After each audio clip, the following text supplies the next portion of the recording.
Começa agora um programa que traz tudo sobre o livro mais lido em todos os tempos. Apresentamos O Som do Livro.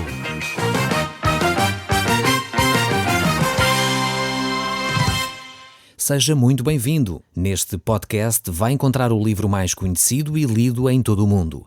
Vamos levá-lo numa viagem pela história da humanidade. Este é um audiolivro para si, para a sua família e sociedade em geral.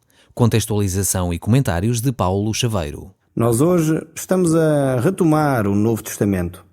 Voltámos do livro de Números, terminámos no último programa do Velho Testamento e agora estamos a retomar no Novo Testamento. E a olhar para um dos evangelhos que, na minha opinião pessoal, é um dos mais fascinantes. Eu pessoalmente tenho olhado para este evangelho, estudado este evangelho, por mais de 15 anos que eu próprio estudo este evangelho e ensino este evangelho. E para mim, encontro sempre pérolas preciosas ao olhar para as suas páginas. Alguns têm dito que ele é um evangelho demasiado simples. Eu pessoalmente não tenho visto isso assim. Ele ensina-nos verdades extremamente profundas.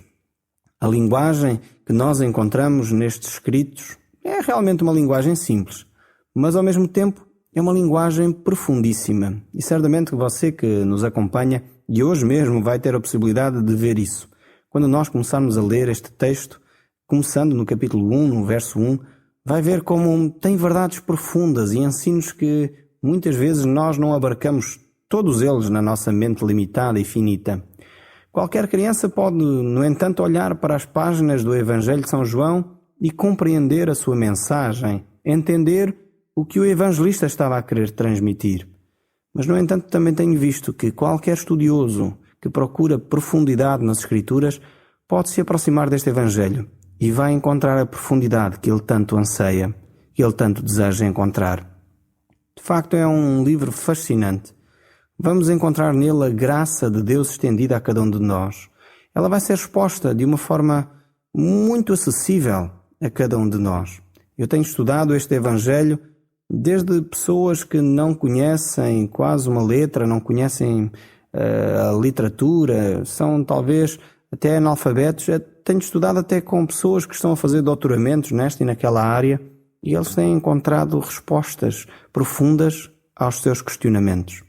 E de facto para mim é um dos evangelhos interessantíssimos, pois ele é muito acessível a todos aqueles que se aproximam dele. Sabemos que, na realidade, ninguém pode entender a palavra de Deus em toda a sua profundidade sem que Deus o ilumine através do Espírito Santo. E isso aplica-se a qualquer livro da Bíblia e também a este livro aqui. Por isso, eu peço, se você crê em Deus, que possa fazer essa oração a Deus, que Deus possa iluminá-lo neste momento, o possa fazer entender as verdades que Deus quer transmitir através deste Evangelho de João. O autor deste Evangelho é o próprio apóstolo João. Ele era filho de Zebedeu e de Salomé e era irmão de Tiago. Já dissemos que o Evangelho de Mateus foi escrito para os judeus, que o Evangelho de Marcos foi escrito para os romanos e que o Evangelho de Lucas foi escrito para os gregos. No entanto, o Evangelho de São João foi escrito para as grandes massas, para o povo em geral, para todos aqueles que têm interesse em se relacionar com Deus.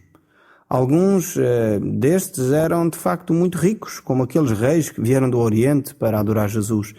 Outros eram extremamente pobres e tinham muita necessidade de bens materiais. O apóstolo João procura que no seu Evangelho ele atinja qualquer faixa social, qualquer faixa académica, qualquer pessoa pode aproximar-se deste Evangelho e entender a mensagem de Deus para o homem. No Evangelho de Mateus, temos a notícia de que o Rei dos Céus chegou ao nosso meio. No Evangelho de São Marcos, nós ouvimos ele dizer: "Eis aí o meu servo." Em Lucas, apresenta-se os cânticos do nascimento de Cristo. João, porém, apresenta Jesus Cristo como o pão da vida, como a água viva, como a videira verdadeira, como o bom pastor, a porta que conduz à salvação. E muitas outras imagens nós vamos encontrar neste Evangelho de São João. Os 3 primeiros evangelhos são ainda conhecidos como evangelhos sinóticos, pois posicionam-se como um padrão único, têm uma sequência idêntica. O quarto Evangelho, o Evangelho de São João, surge com um estilo e um padrão bem diferente dos outros três. Mateus e Marcos enfatizam os milagres. Lucas chama a sua atenção para as parábolas que Jesus contou. João não fala lá de muitas outras parábolas. João apresenta de facto estes milagres de uma forma a que nós possamos entender as verdades espirituais que estão por detrás deles. Por exemplo, quando João registra o milagre da multiplicação dos pães, ele salienta não o milagre em si, mas o sermão sobre o pão da vida, que Jesus Cristo se referia a ele próprio. Em todo o Evangelho há 11 sinais específicos, mas não encontramos muitas parábolas. Só em João 10, verso 6, é que encontramos a palavra parábola. Mas nem podemos dizer que é propriamente uma parábola semelhante a todas as outras que nós encontramos nos outros evangelhos. Os ensinos e os factos nestes evangelhos são apresentados em crescendo, cumprindo os 3 anos de ministério que Jesus Cristo teve no nosso meio aqui na Terra. Muitas vezes aparecem expressões tais como no dia seguinte, no próximo dia, que mostram que o autor não é somente lógico na sua apresentação, como também dá uma sequência cronológica dos seus relatos. O tema-chave deste Evangelho é a divindade de Jesus Cristo. Ele salienta no capítulo 16 e verso 28, onde Jesus diz: "Vindo do Pai, entrei no mundo, todavia deixo o mundo e vou para o Pai." Apesar da divindade de Cristo ser bastante enfatizada, a sua humanidade nunca é negada. É somente João que vai relatar o encontro de Jesus Cristo com a mulher samaritana, onde Jesus Cristo se aproxima daquele poço e diz que tem sede, está cansado, onde mostra a humanidade de Jesus Cristo. João relata também Jesus a chorar junto ao túmulo de Lázaro. Por outro lado, ele é o Filho de Deus. É chamado neste Evangelho quase sempre pelo nome de Jesus Cristo. Jesus, o seu nome humano. João não usou a palavra Cristo muitas vezes. Por quê? Porque Cristo significa Deus feito homem. Cristo é o Messias, o ungido, aquele que foi enviado como uma missão especial. Apesar do apóstolo enfatizar a divindade de Jesus, ele procura identificar o Filho de Deus com o próprio Deus. Deus entre nós.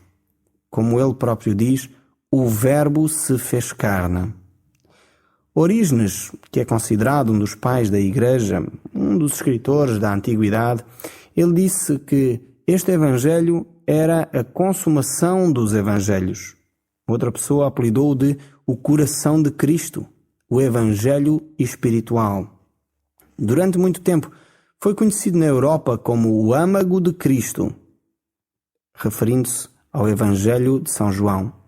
Jerónimo, um historiador da Antiguidade, ainda disse: João é excelso nas profundezas dos mistérios divinos. Alguém, usando lugares mais respeitados de Israel, disse: Mateus introduz-nos nos palácios de Israel. Marcos leva-nos a um lugar santo onde os sacerdotes trabalhavam. Lucas mostra-nos o pátio onde os gentios adoravam a Deus. Mas João conduz-nos para dentro do lugar santo dos santos, para além do véu, onde a presença de Deus é manifesta. Podemos também dizer que o Evangelho de João é a mais digna descrição da vida de Jesus. O propósito deste Evangelho é apresentar a divindade de Cristo. O seu ministério e caráter messiânico têm prioridade neste Evangelho.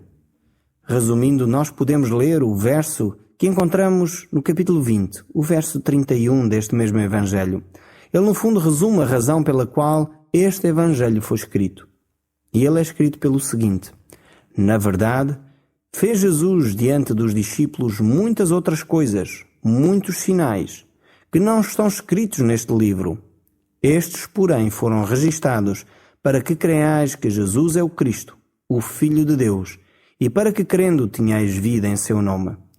Este é o resumo, a razão, o objetivo pelo qual João escreve o seu Evangelho. E ele está registado no seu capítulo 20, no verso 31. O apóstolo escreveu o Evangelho para que o homem pudesse crer em Deus, pudesse crer que Jesus Cristo é o Filho de Deus, pudesse alcançar a vida eterna. A palavra crer é encontrada cerca de 100 vezes neste Evangelho e apenas 40 nos outros 3 Evangelhos. Estamos diante do Evangelho vivo, dinâmico, um Evangelho poderoso que leva a pessoa a crer em Deus. Crer é um ato da vontade. Não é algo estático, parado. Não, crer é algo dinâmico que nos conduz a uma relação com o próprio Deus. Crer é algo vivo, ativo, poderoso, que transforma a sua vida. Não estamos a falar de um acreditar intelectual, de um acreditar na história. Estamos a falar de um ato de confiança, de um ato de relação, um ato que está relacionado com a nossa fé. Os atos e os factos registados por João acerca da pessoa de Jesus Cristo apontam-nos para a morte de Jesus Cristo pelos nossos pecados. Crendo que Jesus Cristo morreu pelos nossos pecados, nós encontramos esse Salvador. E é através do crer, da fé, que nós podemos então desfrutar da vida eterna. É neste Evangelho que nós vamos ver Jesus a dizer a Nicodemos: necessário é nascer de novo. Não basta ter uma religião, é necessário ter uma relação com Deus. Não basta simplesmente conhecer a Bíblia, é necessário nascer de novo. O Evangelho pode ser dividido da seguinte forma. Temos o prólogo, que vai de João capítulo 1 a 1:18, e depois o resto do capítulo é a introdução propriamente dita. Depois, no capítulo 2 até ao 12, nós temos o testemunho das obras e das palavras. Depois, do 13 até 17, nós temos o testemunho de Jesus para os seus. Depois, do capítulo 18 a 20, nós temos o testemunho de Jesus para o resto do mundo. E o capítulo 21 é o epílogo ou conclusão onde Jesus é realmente glorificado. O prólogo é, de facto, uma das partes mais profundas da Bíblia, não só deste Evangelho, mas de toda a Bíblia. Não podemos entender perfeitamente tudo o que lemos aqui nestes primeiros versos. Mas vamos procurar parar algum tempo, olhar para eles, tentar ver aquilo que Deus de facto nos está a querer dizer, rogando que o Espírito Santo de Deus nos conduza então a entender estas verdades que estão escritas neste livro, neste Evangelho de São João. Então, abrindo no Evangelho de São João, no capítulo 1, vamos ler a partir do verso 1, e diz assim: No princípio era o Verbo, e o Verbo estava com Deus, e o Verbo era Deus. Ele estava no princípio com Deus. Todas as coisas foram feitas por intermédio dele, e sem ele, nada do que foi feito se fez. Numa outra tradução da Bíblia, nós podemos ler ainda estes versos da seguinte forma: No princípio de tudo, aquele que é a palavra já existia. Ele estava com Deus e ele mesmo era Deus. Desde sempre ele esteve com Deus. Todas as coisas foram feitas por meio dele e sem ele nada foi criado. Nós temos aqui uma palavra extremamente importante neste discurso, que essa palavra é o Verbo, ou a expressão, como na outra tradução que lemos, a palavra que já existia. No original, este verbo é o Logos, a palavra eterna de Deus. Diz aqui que no princípio era o Logos, no princípio era esta palavra eterna, era o verbo. E que verbo é este? Este verbo, que palavra é esta? Esta palavra era Cristo. A que princípio se refere este autor aqui? Vimos que no princípio era Cristo. No princípio era o verbo, no princípio era a palavra. Mas que princípio é este? Há pelo menos 3 princípios mencionados na Bíblia. Um refere-se à criação, ao começo de todas as coisas que encontramos no livro do Gênesis. Não podemos, de forma segura, datar esse começo. Alguns autores dizem que ele terá talvez começado há 5 ou 10 mil anos antes de Cristo. Outros dizem que de facto essa criação terá bilhões de anos. E realmente não se sabe ao certo a idade e uma forma exata. Quando é que de facto a criação aconteceu? Nós temos um Deus que é eterno. Nós temos um Deus que vive desde eternidade em eternidade. E o que é que você pensa que Deus estaria a fazer no passado eterno, antes do homem existir? Será que Deus não tinha criado nada antes do homem existir, talvez há uns 10.000 anos atrás, ou mesmo que ponha 2 milhões de anos atrás, ou onde você quiser colocar a data? Será que Deus não tinha criado nada na eternidade? Durante milhões e milhões de anos, durante trilhões de anos, lá na eternidade infinita do passado, será que Deus simplesmente estava à espera de si e de mim? É claro que Deus não estava simplesmente esperando por nós. Todo aquele tempo na eternidade, certamente Deus teria criado alguma coisa. E isso não cabe na nossa mente minúscula, mente finita, que simplesmente se limita ao tempo e ao espaço. Certamente, este universo foi criado, se calhar há muitos milhões de anos. No princípio, era o Verbo. E o Verbo estava com Deus e o Verbo era Deus. Nós notamos aqui que o princípio aqui mencionado é quando é mencionado este princípio que Jesus Cristo já existia. Lá no eterno, a existência de Deus. Jesus já lá estava. Este princípio se perde com a eternidade. Em Gênesis capítulo 1, verso 1 diz: no princípio criou Deus os céus e a terra. Nós temos o ato criativo de Deus, porém aqui em Gênesis capítulo 1, verso 1, é o ato criativo de Deus. Porém, em João capítulo 1, verso 1, nós encontramos o Verbo, este Verbo revelado, aquele que existia antes da criação, aquele que é eterno com Deus também. O pensamento do escritor é impregnado deste Velho Testamento, é impregnado desta criação de Deus, onde Jesus Cristo estava presente. Não devemos imaginar que o evangelista estava a tomar só de empréstimos conceitos filosóficos da época grega. Não, ele estava a pegar nos conceitos bíblicos, os conceitos lá do livro do Gênesis, e a dizer: o próprio Deus, o próprio Jesus, o Logos estava envolvido na criação. Ele estava a dizer que quando diz lá no Gênesis capítulo 1, Deus criou, ele estava a dizer Jesus criou, Cristo criou. O Verbo estava com Deus e o Verbo era Deus. O Logos aqui é identificado com o próprio Deus, no sentido de que ele é coparticipante da essência e da natureza divina. E em virtude de tal relação, pode então e é considerado o próprio Deus. No versículo 2, João reúne todas as 3 cláusulas da primeira sentença. O verbo aqui é usado no sentido absoluto da existência e não no sentido de tratar-se de algo que veio a ser criado.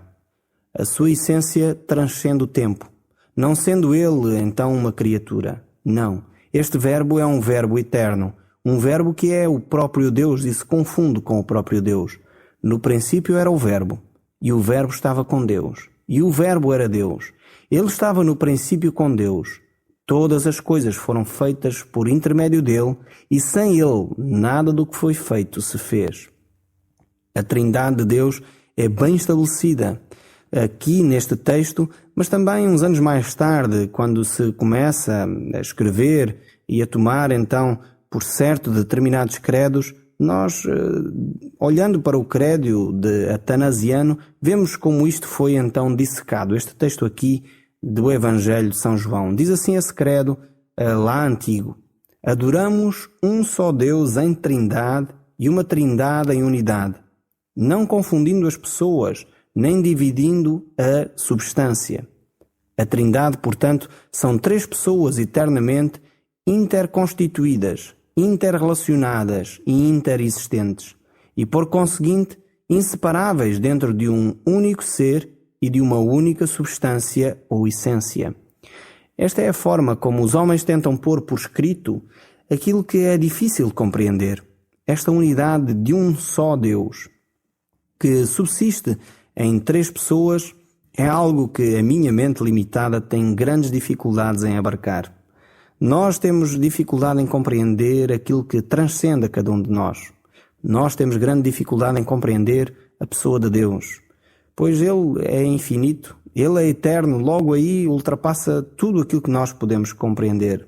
Nós até conseguimos de alguma forma falar a palavra eternidade, tentar entender esse conceito, mas ele é tão abrangente que, para a nossa mente limitada, nós ficamos completamente baralhados.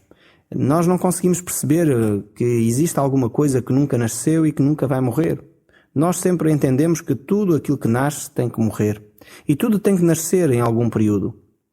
Então, quando conversamos acerca de Deus, estes conceitos baralham-se, porque Deus nunca nasceu e Deus nunca irá morrer.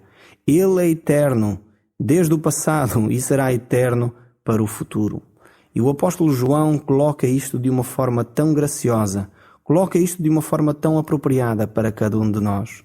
É por isso que o próprio Velho Testamento começa a apontar Deus como um Deus plural. A palavra Elohim, que aparece no Velho Testamento, mostra que já ali, no Velho Testamento, a Trindade estava presente.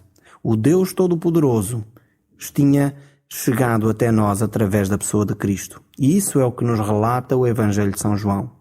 No próximo programa, nós iremos aprofundar muito mais este Evangelho. Iremos continuar a escavar juntos nele e entender estas verdades que Deus tem para si e para mim. O Som do Livro, uma produção da Rádio Transmundial de Portugal.